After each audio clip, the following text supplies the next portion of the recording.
जुड़िए। जो नाम आपने भेजे हैं, जिनके नाम की आहुतियाँ आज छूटी हैं, कथा प्रारंभ होगी उस समय पर उनके नाम चलते हुए आपको दर्शन हुए होंगे।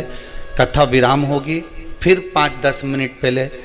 जो आगे के क्रम है, प्रत्येक जितने नाम आए हैं जिनकी आहुतियाँ आज छूटी हैं, उन सब के नाम की क्रम चलते हुए टीवी पर आपको दर्शन होते जाएंगे। बस निवेदन इतना है, शिव महापुराण की कथा जो पितरों की शांति के लिए, अधोगति में शांत हुए जीवों की शांति के लिए, गर्भ में कोई बच्चे अगर शांत हो गए 4 महीना, 6 महीना, 8 महीना, 10 महीना या गर्भ से निकलने के बाद जो बच्चे शांत हो गए हैं, उन जीवों के कल्याण के लिए आप अगर शिव महापुराण की कथा श्रवण कर रहे हैं तो निवेदन केवल इतना सा रहेगा कि आप 7 दिन की कथा पूर्ण तरह से श्रवण करें।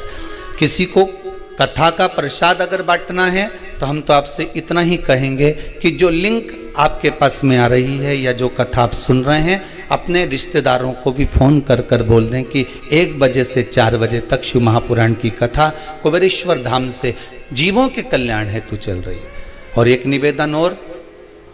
आप तो कथा में आ जाते हैं, आप तो कुबेरेश्वर धाम आ गए या आप अपने घर में बैठकर कथा श्रवण कर रहे हैं, तो कथा में आप तो पहुंच गए या कथा आपने श्रवण कर ली,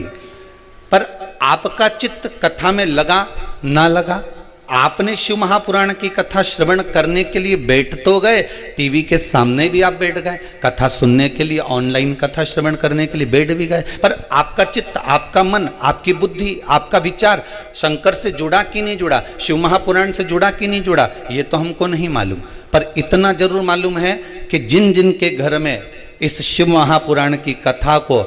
पितृमोक्ष के अंतर्गत अपने घर में चालू करा और टीवी का वॉल्यूम अगर तेज कर कर आप श्रवण कर रहे हैं, तो जितनी दूर तक ये कथा जाएगी उतनी दूर में जो भी अधोगति में मरा होगा, जिसकी भी गति बिगड़ी होगी, उसकी तो मुक्ति हो जाएगी, उसका मोक्ष हो जाएगा।